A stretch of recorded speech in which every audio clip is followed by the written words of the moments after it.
Fourth number question में पूछा गया है the electrostatic force of repulsion between two positively charged ions carrying equal charge is 3.7 into 10 to the power minus 9 Newton when they are separated by a distance of 5 angstrom. How many electrons are missing from each ion. आपसे ये कहा गया है कि the electrostatic force of repulsion, electrostatic force of repulsion का value दिया गया है किसके बीच में, तो between two positively charge ion, हमारे पास दो पॉजिटिवली चार्ज आयन हैं और इन दोनों के बीच में कितना इलेक्ट्रोस्टैटिक फोर्स ऑफ रिपल्सन लग रहा है, क्योंकि दोनों पॉजिटिवली चार्ज हैं तो जब दोनों पॉजिटिवली चार्ज होंगे तो यहाँ रिपल्सिव नेचर का फोर्स मिलेगा। तो इसका वैल्यू दिया गया है कि positively charge ion equal charge, ये जो चार्ज आयन है वे इक्वल चार्ज कैरी करते हैं, मीन्स जितना चार्ज फर्स्ट वाले का है उतना ही चार्ज सेकेंड वाले का है, और इनके बीच में जो फोर्स एक्ट कर रहा है वो है 3.7 into 10 to the power minus 9 Newton. Means F के बारे में आपको क्वेश्चन बता दिया कि इतना फोर्स लग रहा है। उसके बाद है when they are separated by a distance of 5 angstrom, इन दोनों चार्ज के बीच का डिस्टेंस भी दिया गया है 5 एंगस्ट्रम। ये 5 एंगस्ट्रम डिस्टेंस पे ये दोनों इक्वल चार्ज रखे गए हैं जो कि पॉजिटिवली चार्ज हैं और इनके बीच में फोर्स इतना लग रहा है। आपको ये बताना है how many electrons are missing from each ion, ये दोनों जो आयन्स हैं मीन्स जो दोनों पॉजिटिवली चार्ज हैं तो हर एक आयन से कितने इलेक्ट्रॉन्स मिसिंग हैं, मतलब कितने इलेक्ट्रॉन निकले हैं जिसके कारण इसके ऊपर पॉजिटिव चार्ज आया है। तो अगर आपको इलेक्ट्रॉन्स फाइंड करने हैं मीन्स नंबर ऑफ इलेक्ट्रॉन बताना है तो उसके लिए हमें क्वांटाइजेशन का फॉर्मूला यूज करना पड़ता है, Q = NE। यहाँ से हम N का फॉर्मूला बना सकते हैं, N = Q/E। ये तो एलिमेंट्री चार्ज है, इसका तो वैल्यू हमें मालूम होता है, मगर हमें Q का वैल्यू चाहिए और Q का वैल्यू इस क्वेश्चन में डायरेक्टली नहीं दिया गया है, तो उस Q का वैल्यू निकालने के लिए हमें कूलम्ब्स लॉ का यूज करना पड़ेगा। इसीलिए क्वेश्चन जो है वो कूलम्ब्स लॉ के ऊपर बेस्ड है। तो सबसे पहले हम कूलम्ब्स लॉ का यूज करके Q का वैल्यू निकालेंगे और जैसे ही Q का वैल्यू मिल जाएगा तो फिर हम आसानी से N = Q/E से नंबर ऑफ इलेक्ट्रॉन्स निकाल सकते हैं। तो हमें पता चल जाएगा कि कितने इलेक्ट्रॉन्स जो हैं वो मिसिंग हैं। तो क्वेश्चन को सॉल्व करने के लिए सबसे पहले क्वेश्चन में जो जो वैल्यूज दिए गए हैं उसे हम लिख लेते हैं। गिवन दैट क्या क्या दिया गया है, electrostatic force of repulsion, electrostatic force of repulsion F का वैल्यू दिया गया है 3.7 into 10 to the power minus 9 Newton. सबसे पहले तो हमने ये वैल्यू लिख लिया। उसके साथ ही साथ क्वेश्चन में डिस्टेंस भी दिया गया था कि जो डिस्टेंस है जिसे हम R से रिप्रेजेंट करते हैं ये है 5 एंगस्ट्रम। आप जान रहे हैं कि एक एंगस्ट्रम जो है वो होता है 10 to the power minus 10 metre के, तो यहाँ पे एंगस्ट्रम को हमने मीटर में चेंज कर दिया तो ये हो जाएगा 5 into 10 to the power minus 10 metre. Question में पूछा क्या गया है, तो क्वेश्चन में पूछा गया है missing electrons means number of electrons N के बारे में पूछा गया है। तो अकॉर्डिंग टू क्वेश्चन में ये भी कहा गया था कि positively charge ion carrying equal charge, यानी कि दोनों जो हैं वो इक्वल चार्ज कंटेंट करते हैं, मींस Q1 और Q2 दोनों का वैल्यू इक्वल होगा और उसी को हमने कंसीडर कर लिया कि वो किसके इक्वल है, Q के इक्वल है। अब जो है हम इसके ऊपर कूलम्ब्स लॉ लगाएंगे और कूलम्ब्स लॉ लगाते ही हमारे पास Q का जो वैल्यू है वो मिल जाएगा और जैसे ही Q का वैल्यू मिलेगा फिर हम आसानी से N का भी वैल्यू निकाल लेंगे। तो जैसा कि आप देख सकते हैं वही यहाँ पे सॉल्व किया गया है from scalar form of Coulomb's law. Coulomb's law में आप जान रहे हैं स्केलर फॉर्म भी होता है और वेक्टर फॉर्म भी होता है, तो न्यूमेरिकल में हम ज़्यादातर स्केलर फॉर्म का यूज करते हैं, तो आप डायरेक्ट भी लिख सकते थे फ्रॉम कूलम्ब्स लॉ।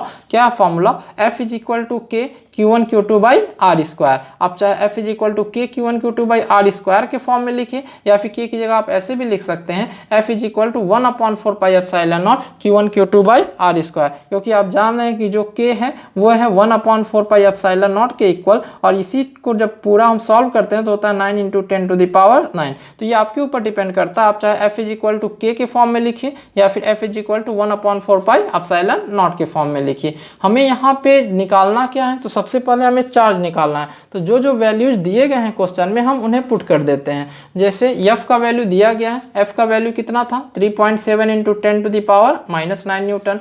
1/4πε0 इसका वैल्यू हमें पता है तो वो हमने यहाँ पुट कर दिया 9 into 10 to the power 9।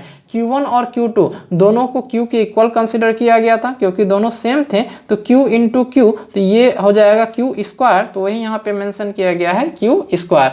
R जो है डिस्टेंस दिया गया था 5 एंगस्ट्रॉम, तो उसे हमने मीटर में चेंज कर दिया था, तो ये हो गया 5 इंटू 10⁻⁻10 और R का स्क्वायर है इसलिए पूरे का यहाँ पे स्क्वायर हो गया।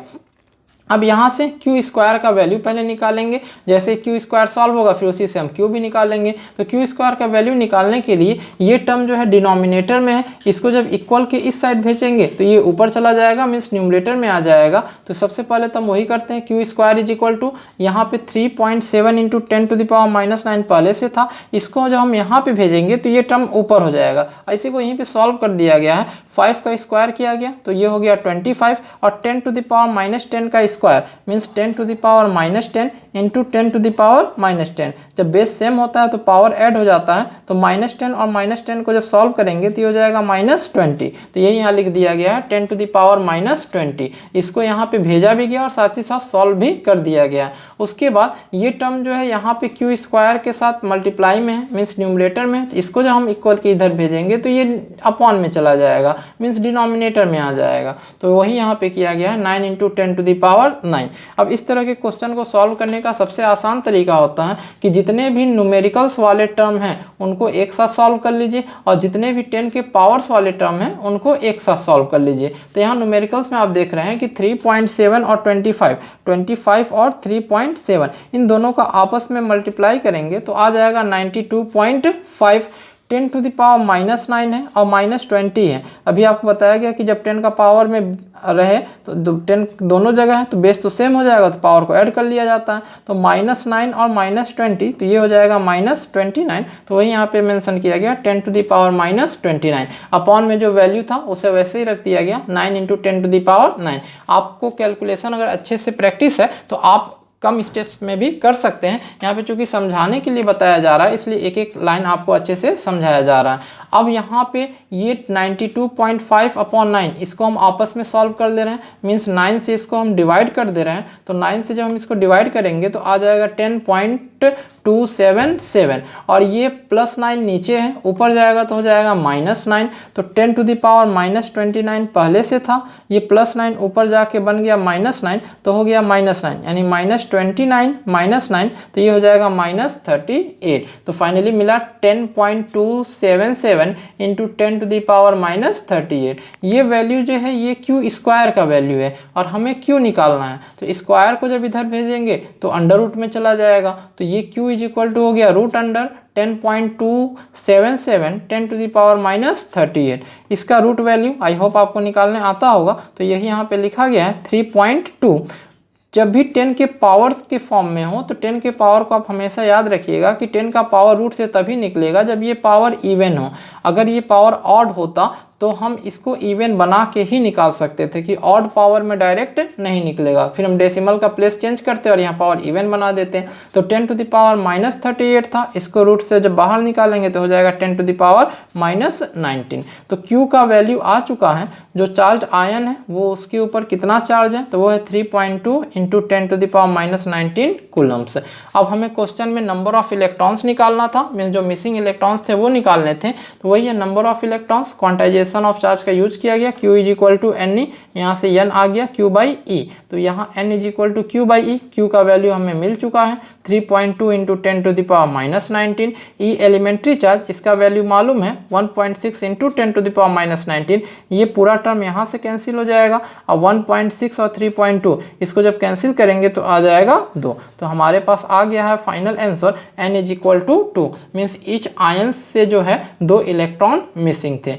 या फिर यूँ कहें कि 2 इलेक्ट्रॉन निकल गए थे इसीलिए उसके ऊपर पॉजिटिवली चार्ज आ गया था, मीन्स वो पॉजिटिवली चार्ज बन गया था।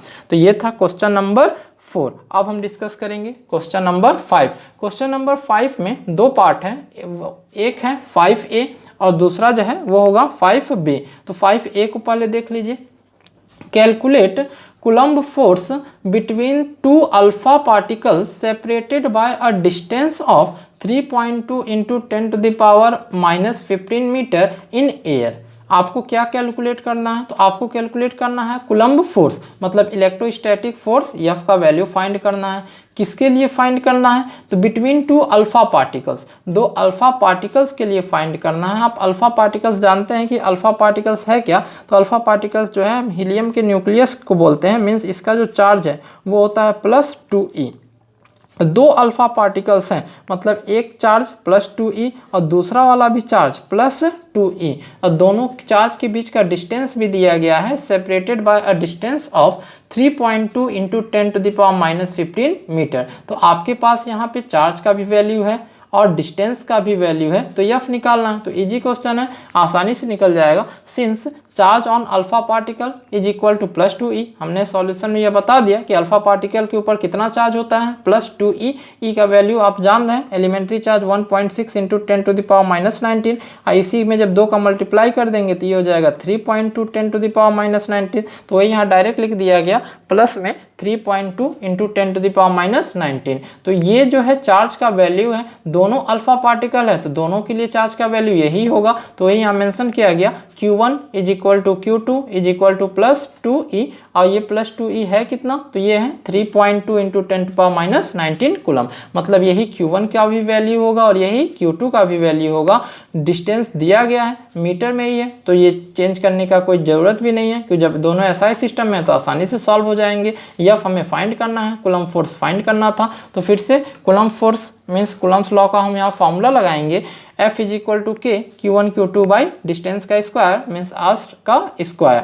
K का वैल्यू 9 × 10⁹, Q1 का वैल्यू 3.2 10⁻⁻19, और यही वैल्यू Q2 के लिए भी होगा, तो उसी को दोबारा लिख दिया गया। अपॉन में डिस्टेंस का स्क्वायर है, तो ये 3.2 10⁻⁻15 इस पूरे का स्क्वायर कर दिया गया। तो अभी आपको सिखाया गया कि जब भी इस तरह के क्वेश्चन सॉल्व करने हो, मीन्स इस तरीके के जो पैटर्न है इसे सॉल्व करना हो, तो हमेशा हम नंबर वाले टर्म को एक साथ कर लेते हैं, पावर वाले टर्म को एक साथ कर लेते हैं, इससे कैलकुलेशन ईजी हो जाता है। तो 9 × 10⁹ यहाँ पे है ही, उसके साथ साथ ये जो नंबर वाले टर्म है 3.2 3.2 इनको एक साथ कर लिया गया, और 10⁻⁻19 10⁻⁻19, तो -19 और -19 जब सॉल्व करेंगे तो ये हो जाएगा -38, तो ये बन गया 10⁻⁻38। नीचे इस पूरे वैल्यू का स्क्वायर है, तो 3.2 का स्क्वायर मतलब 3.2 × 3.2 दो बार हमने लिख दिया, और -15 है 10 में, तो ये हो जाएगा 10⁻⁻15 × 10⁻⁻15, तो -15 और -15 को जब सॉल्व करेंगे तो हो जाएगा -30, तो ये आ गया 10⁻⁻30। अब इसको अलग अलग लिखने का रीजन यही था, क्योंकि ऊपर भी आप देख रहे हैं सेम टर्म है, नीचे भी सेम टर्म है, तो ये पूरा का पूरा टर्म आपस में कैंसिल हो जाएगा। तो बचा क्या, 9 × 10⁹, 10⁻⁻38 और 10⁻⁻30 इतने टर्म बचे हैं। इसी को और सॉल्व कर लेते हैं, तो 9 × 10⁹ हमने वैसे ही लिख दिया, ये माइनस जो 30 था 10 के पावर में, इसको जब ऊपर भेजेंगे तो ये प्लस में हो जाएगा, तो मीन्स -38 पहले से है, ये पावर ऊपर गया तो प्लस में हो गया, तो -38 + 30, तो ये बन जाएगा -8, और ये 10⁻9 को अभी वैसे ही रहने दिया गया। अब यहाँ पे इसको सॉल्व कर लीजिए, तो 10 का पावर में +9 और ये है -8, मीन्स डायरेक्ट आप 9 में से 8 माइनस कर देंगे तो आ जाएगा 10। तो वही यहाँ लिखा गया है F = 9 × 10, मतलब 9 का 10 में मल्टीप्लाई करेंगे तो हो जाएगा 90। तो ये आपके पास आंसर आ गया कि जो इलेक्ट्रोस्टैटिक फोर्स है या फिर जो कूलम्ब फोर्स है वो दो अल्फा पार्टिकल्स के बीच में वो है 90 न्यूटन। तो ये था 5A। अब हम डिस्कस करेंगे क्वेश्चन नंबर 5B। चलिए इसे भी देख लेते हैं, इसमें क्या पूछा गया है। जैसा कि आप देख रहे हैं 5B में है, A यूरेनियम दिया गया है 92 और 238, इसका एटॉमिक नंबर, इसका mass number.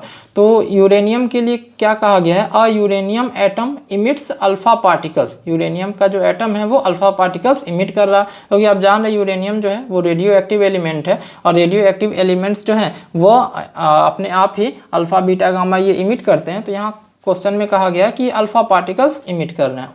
If at any instant an alpha particle is at a distance of 9 into 10 to the power minus 15 meter from the center of disintegrated atom, then what will be the force acting on alpha particle?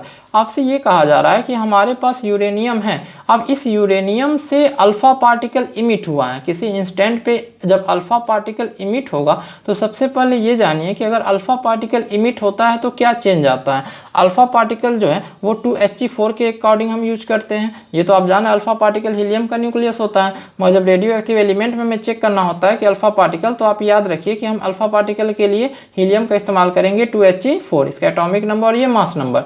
तो 2He4 में जब भी किसी भी element से alpha particle अगर emit होगा तो वहाँ पे उसके एटॉमिक नंबर में 2 का डिक्रीज हो जाएगा, जो उसका एटॉमिक नंबर रहेगा वो 2 से डिक्रीज कर जाएगा, और उसका जो मास नंबर होगा वो 4 से डिक्रीज कर जाएगा। इसीलिए आपको बोला गया कि आप ये याद रखिएगा 2He4 अल्फा पार्टिकल के लिए। तो जब एक अल्फा पार्टिकल इमिट हुआ तो ये यूरेनियम से क्या बन गया, थोरियम, क्योंकि इसका 92 था, 92 में आप 2 माइनस कर देंगे तो 90 हो जाएगा, 90 पे जो है वो थोरियम आता है, और 234 में 4 माइनस कर देंगे तो ये हो जाएगा 238 में से जब 4 माइनस कर देंगे तो ये हो जाएगा 234। मतलब एक अल्फा पार्टिकल जब निकला तो यूरेनियम से ये थोरियम बन गया। अब क्वेश्चन ये कह रहा है कि अल्फा पार्टिकल जब इमिट हो रहा है तो अल्फा पार्टिकल इमिट होने के बाद इतने डिस्टेंस तक गया है, मतलब ये जो अल्फा पार्टिकल निकला है, जैसे मान लीजिए यहाँ पे इसका यूरेनियम है, यूरेनियम से एक अल्फा पार्टिकल निकला तो वो कुछ डिस्टेंस पे जाएगा, तो वही कहा गया कि ये अभी ये इतने डिस्टेंस पर है। तो आपको यह बताना है कि इन दोनों के बीच में कितना फोर्स एक्ट कर रहा है। अल्फा पार्टिकल यूरेनियम से निकल गया, तो यूरेनियम से जब अल्फा पार्टिकल निकलेगा तो ये थोरियम बन जाएगा, मतलब इसके पास हो जाएगा +90 E। ये जो है इसका चार्ज होगा, क्योंकि जो रेडियो एक्टिविटी है वो न्यूक्लियस के रिगार्डिंग होता है, तो न्यूक्लियस पे चार्ज हमेशा पॉजिटिव होगा, तो 90 बचे हुए हैं यहाँ पे, इसलिए यहाँ पे लिखा गया 90 E। E जो है एलिमेंट्री चार्ज के लिए है, तो यहाँ पे हो गया 90 E। अल्फा पार्टिकल निकलेगा, अल्फा पार्टिकल के पास कितना चार्ज होता है, तो वो होता है +2E, और ये डिस्टेंस दिया गया है, तो आपके पास Q1 का वैल्यू आ गया, Q2 का वैल्यू आ गया और डिस्टेंस आ गया। अब आपको फोर्स फाइंड करना है, तो फोर्स आसानी से कूलम्ब्स लॉ का यूज करके हम निकाल सकते हैं। आई होप आपको ये क्वेश्चन समझ में आया होगा कि अल्फा पार्टिकल जैसे ही इमिट हुआ यूरेनियम से, तो अब उसके पास जहां पहले चार्ज था +92E, अब वो हो गया 90E। अल्फा पार्टिकल निकलने का मतलब +2E, तो ये दोनों एक दूसरे से इतने डिस्टेंस पे हैं। इसी टाइम पे आपसे फोर्स पूछा गया, क्वेश्चन में कहा गया था एट एनी इंस्टेंट, मतलब इस इंस्टेंट पे आपको फोर्स बताना है। तो जो वैल्यूज दिए गए हैं वो हम नोट कर लेते हैं क्या है। तो ये फर्स्ट वाला चार्ज हो गया Q1 +90E, Q2 ये हो गया +2E, और डिस्टेंस है 9 × 10⁻⁻15 मीटर। तो Q1 पता हो गया, Q2 पता हो गया, R पता हो गया, F निकालना है तो कूलम्ब्स लॉ का यूज करके हम आसानी से यहाँ F निकाल सकते हैं। तो वही आप यहाँ देख सकते हैं कि इसमें F किस प्रकार से निकाला गया है।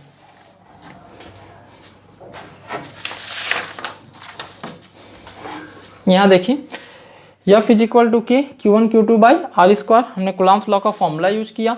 K का वैल्यू आप जान रहे हैं 9 × 10⁻⁹। Q1 का वैल्यू कितना था, तो Q1 का वैल्यू था 90E, तो यहाँ पे 90 रखा गया। E आपका एलिमेंट्री चार्ज है जिसका वैल्यू 1.6 × 10⁻⁻19, तो वही यहाँ पुट कर दिया गया 1.6 × 10⁻⁻19। Q2 जो है वो है +2E, जैसे यहाँ देख सकते हैं फिगर में +2E, तो 2 वैसे ही रहा और E एलिमेंट्री चार्ज, इसकी जगह हमने ये पुट कर दिया, और डिस्टेंस दिया गया था तो इस डिस्टेंस का स्क्वायर करके लिखना है, तो यहाँ हो गया R², 9 × 10⁻⁻15 का स्क्वायर। फिर से जितने भी नंबर वाले टर्म हैं उनको एक साथ कर दीजिए, 9, 90, 1.6, 2 और 1.6, इन सबको एक साथ लिख दिया गया। 9, 90, 1.6, 2, 1.6, और 10 के पावर्स में क्या क्या है, तो यहाँ 10⁻9 है, -19 है और -19 है, तो -19 और -19 इसको सॉल्व करेंगे तो जाएगा -38, और ये पावर 9 है, तो वही यहाँ लिखा गया 9 - 38। नीचे इसका स्क्वायर करना है, तो 9 × 9 और 10⁻⁻15 का स्क्वायर करेंगे तो जाएगा 10⁻30। अब यही यहाँ कैंसिल कर दिया गया, 9 से इसको कैंसिल करेंगे तो 10 टाइम्स में जाएगा, उसके बाद ये 9 से 9 डायरेक्ट कैंसिल हो रहा है, तो यहाँ पे क्या क्या मिल चुका है, 10 है, 1.6 है, 2 है और 1.6 है, तो वही वहाँ लिखा गया 10 1.6 दो बार था तो हमने दो बार लिख दिया और साथ ही साथ 2 है, और 10 टू द पावर 9 माइनस 38, 38 में से जब 9 माइनस कर देंगे तो हो जाएगा 29, और चूंकि 9 में से 38 माइनस हुआ था इसलिए माइनस में आ जाएगा, मतलब निगेटिव में रहेगा। तो ये हो गया 10 टू द पावर माइनस 29, और नीचे जो है 10 टू द पावर माइनस 30 बचा हुआ है तो वो हमने यहाँ पे लिख दिया। अब इसका आपस में मल्टीप्लाई कर दीजिए तो 1.6 1.6 इन दोनों का आपस में मल्टीप्लाई जब करेंगे तो ये हो जाएगा 2.56।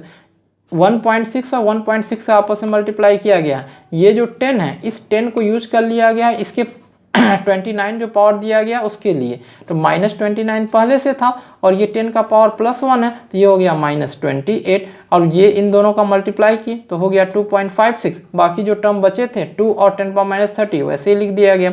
अब 2.56 में 2 का मल्टीप्लाई करेंगे मतलब इसी का डबल कर देंगे तो ये हो जाएगा 5.12, ये -30 ऊपर जाएगा तो +30 हो जाएगा, तो -28 और +30, 30 में से 28 घटा दीजिए तो ये हो जाएगा 10 टू द पावर 2, और 10 टू द पावर 2 है इसका अगर इसमें मल्टीप्लाई कर दीजिए मतलब 5.12 में आप 100 का मल्टीप्लाई कर रहे हैं, 10 टू द पावर 2 का मतलब हो गया 100, तो जैसे ही मल्टीप्लाई करेंगे डेसिमल पूरा का पूरा हट जाएगा तो आंसर हमारे पास आ जाएगा 512 न्यूटन। तो यही था हमारा आंसर इस क्वेश्चन का। अब जो है इस वीडियो का हम लास्ट क्वेश्चन डिस्कस करेंगे जो है क्वेश्चन नंबर 6, क्योंकि जान रहे हैं कि आप 40 क्वेश्चंस कम से कम डिस्कस करने हैं तो ज़्यादा से ज़्यादा क्वेश्चंस एक वीडियो में होंगे तो ही जल्दी से ये कंप्लीट होगा। तो चलिए हम डिस्कस करते हैं आज के वीडियो का लास्ट क्वेश्चन जो है क्वेश्चन नंबर 6। देख सकते हैं आप स्क्रीन पर जो क्वेश्चन दिया गया है वो है 2 point charge of +2 microcoulomb and +6 microcoulomb repel each other with the force of 12 Newton. If each is given an additional charge of -4 microcoulomb, then what will be the new force? आपसे ये कहा गया कि हमारे पास 2 पॉइंट चार्ज हैं, दोनों charge दिए गए हैं 2 माइक्रोकूलम और 6 माइक्रोकूलम, तो हमारे पास 2 पॉइंट चार्ज हैं 2 माइक्रोकूलम और 6 माइक्रोकूलम, ये दोनों एक दूसरे को रिपेल कर रहे हैं 12 न्यूटन के फोर्स से। तो दोनों पॉजिटिव हैं तो पॉजिटिव होगा तो रिपल्सन एक्ट करेगा, तो दोनों एक दूसरे के 12 न्यूटन फोर्स से तो रिपेल कर रहे हैं, मगर दोनों चार्ज के बीच का डिस्टेंस तो दिया नहीं गया था तो उसे हमने आर के फॉर्म में ही रहने दिया। फिर आपसे ये कहा गया if each charge is given additional charge of -4 microcoulomb, मतलब इन दोनों को -4 माइक्रोकूलम अलग से चार्ज हम दे रहे हैं। तो जैसे ही -4 माइक्रोकूलम हम अलग से चार्ज देंगे तो +2 पहले से था, यहाँ पे इसको -4 माइक्रोकूलम का चार्ज मिलेगा तो ये बन जाएगा -2, तो ये यहाँ हो गया -2 माइक्रोकूलम। ये +6 था, इसको जब -4 माइक्रोकूलम का चार्ज मिलेगा तो 6 में से 4 माइनस कर दीजिए तो ये आ जाएगा प्लस में 2 माइक्रोकूलम। अभी भी डिस्टेंस नहीं दिया गया, डिस्टेंस को हमने आर के फॉर्म में ही रख दिया। अब आपसे ये पूछा गया है कि जैसे ही हम ये -4 माइक्रोकूलम चार्ज दोनों को दे देंगे उसके बाद इनके ऊपर कितना फोर्स एक्ट करेगा। अब आप देख सकते हैं कि यहाँ निगेटिव हो गया पॉजिटिव हो गया, पहले जो दोनों के बीच में रिपल्सन लग रहा था अब वो यहाँ पे अट्रैक्शन हो जाएगा। अब उसी अट्रैक्शन वाले फोर्स का वैल्यू फाइंड करना है कि कितना होगा, तो वो जो वैल्यू दिया गया उसे यहाँ लिख लिया गया। इनिशियली स्टार्टिंग में क्या गया था Q1 था 2 माइक्रोकूलम का, माइक्रोकूलम जान रहे हैं आप 10⁻⁻6 के लिए होता है, तो यहाँ पे 10⁻⁶ का मल्टीप्लाई कर दिए कूलम में हो गया। Q2 जो था वो था 6 माइक्रोकूलम, तो 6 × 10⁻⁻6।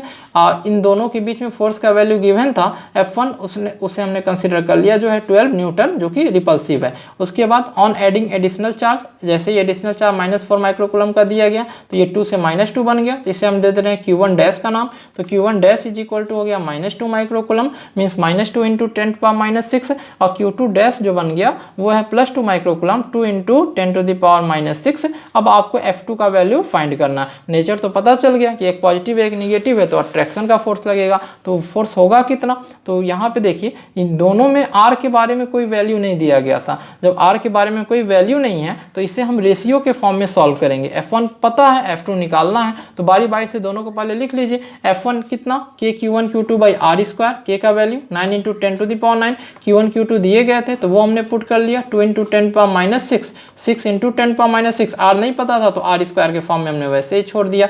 उसके बाद जो है F2 यहाँ पे Q1 डैश और Q2 डैश कंसिडर किया गया है, तो K तो वैसे ही रहेगा Q1 dash Q2 dash, distance change नहीं किया गया है इसलिए डिस्टेंस को भी हमने एज इट इज यूज कर लिया। R² था तो R² ही रहा, 9 इंटू 10⁻⁹ Q1 डैश कितना हो चुका है, तो -2 इंटू 10⁻⁶, और Q2 कितना हो गया है 2 इंटू 10⁻⁶। तो ये हमारे पास F1 और F2 दोनों के वैल्यूज आ गए हैं फॉर्मूले के फॉर्म में जैसे हमने रखा। अब दोनों का रेशियो ले लीजिए F1 अपॉन F2। तो जैसे ही रेशियो लेंगे तो ये पूरा टर्म आपस में कैंसिल हो जाएगा और साथ ही साथ ये जो R स्क्वायर है ये भी टर्म कैंसिल हो जाएगा। इसीलिए क्वेश्चन में R के बारे में कोई वैल्यू नहीं दिया गया था, क्योंकि यहाँ रेशियो लेते ही R स्क्वायर आपस में कैंसिल हो जाएगा, तो फिर R का कोई काम बचेगा ही नहीं। तो बचा क्या क्या 2 इंटू 10⁻⁶, 6 इंटू 10⁻⁶, वैसे ही लिख दिया गया। ये माइनस साइन था तो माइनस साइन को हमने यहाँ पे लिख दिया और बाकी जो डिजिट्स बचे थे वो हमने लिख दिया। अब यहाँ जो कैंसिल होने वाले हैं उनको कैंसिल कर लीजिए। 10⁻⁶ ये कैंसिल हो जाएगा, ये आपस में कैंसिल हो जाएगा, 2 से 2 कैंसिल हो गया और इस 2 से 6 को काटेंगे तो हो जाएगा 3। तो ये हो गया -3, क्योंकि माइनस साइन यहाँ पे था और ये 3 हो गया। F1 का वैल्यू पता था कि F1 जो है वो 12 न्यूटन है, तो हमने उसी को पुट कर दिया। तो ये हो गया 12 upon F2 is equal to -3। अब इसी को सॉल्व कर लीजिए, -3 यहाँ पे आ जाएगा, F2 यहाँ पे आ जाएगा, मीन्स हो जाएगा F2 is equal to 12 upon में -3, 3 से कैंसिल कर देंगे तो हो जाएगा 4। तो फाइनली आंसर आ गया F2 is equal to 4 newton. Negative sign ये दिखाता है कि जो फोर्स लग रहा है वो अट्रैक्टिव है। आप चाहते तो यहाँ निगेटिव साइन यूज नहीं भी कर सकते थे, आप डायरेक्ट मैग्नीट्यूड के फॉर्म में लेते तो भी यहाँ लास्ट में आप ये मेंशन कर देते कि फोर्स लग रहा है वो अट्रैक्टिव फोर्स है। तो ये था कूलम्ब्स लॉ पे बेस्ड 6 क्वेश्चंस, जिसमें 5 नंबर क्वेश्चन के 2 पार्ट भी हो गए, यानी कि टोटल 7 क्वेश्चन अब तक डिस्कस हो चुके हैं। अब आगे के जो क्वेश्चन हैं हम अपने आने वाले नेक्स्ट वीडियो में डिस्कस करेंगे। तो चलिए मिलते हैं हम अपने नेक्स्ट वीडियो में।